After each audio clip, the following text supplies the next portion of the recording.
Memphis's pension fight has nothing to do with you.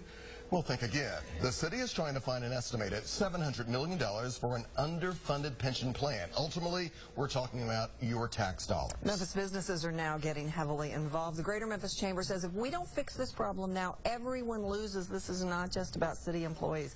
David Waddell is a member of the Chamber's Chairman's Circle. David, good to see you again. Good to see you. A lot of times people kind of, we're so overwhelmed with stuff in our own little life that we think, oh, I don't work for the city, my spouse doesn't work for the city, nobody is a public, employee, so not my problem. So not true, correct?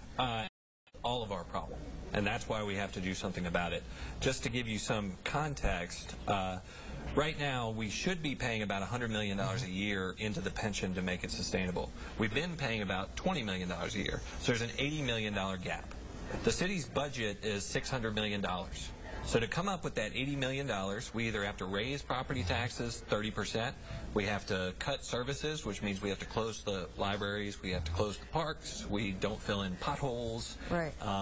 We have to reduce public safety, or we switch the style of retirement plan we have for the employees of the city. So which one of these do you see potentially happening, if not all of the above? Well, if none of them happen, then we end up in bankruptcy court. Right. Is that serious? Yeah. As retirees, as people who have been in this pension plan retire, we just don't have enough money to pay what we promised. Well, the problem is the plan was developed in 1948.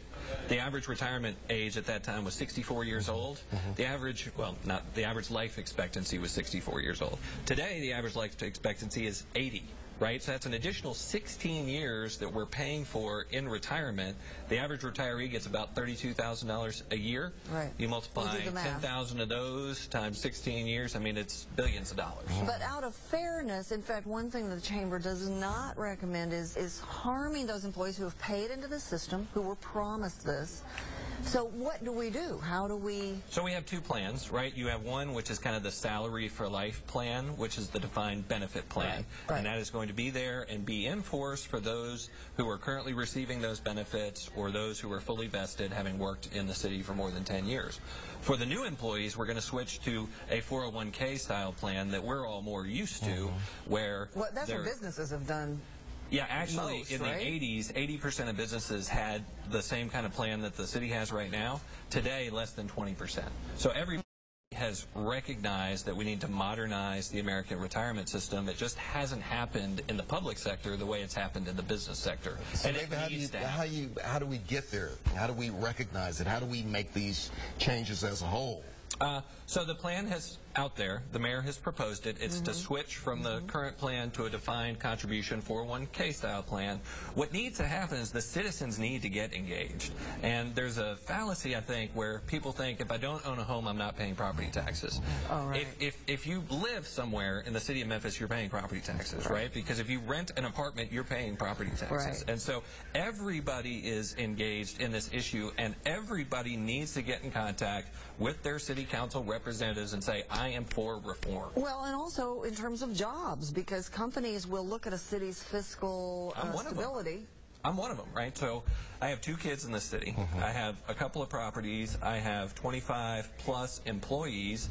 The city's already 40% more expensive than Nashville from a property tax perspective. Wow. Raise property taxes another 30%, and you're just going to exacerbate the flight that you're having of the taxpayer out of the city. And the best way to fight poverty in Memphis, Tennessee is with prosperity, and if you have companies leaving town because the tax burden is too great, then you're going to have a difficult time, engendering greater prosperity. So what should people do? Go to the Chamber website, sign up for this email? So there's a new site that's been set up, www.reform, R-E-F-O-R-M, MEM.com. Okay. Very convenient, reformmem.com. Click on the link. You can email all of the city council people simultaneously and say, I am for reform. Very good. We will also post that information online for you, David. Thank you very much. Good to be with you. Good to see you.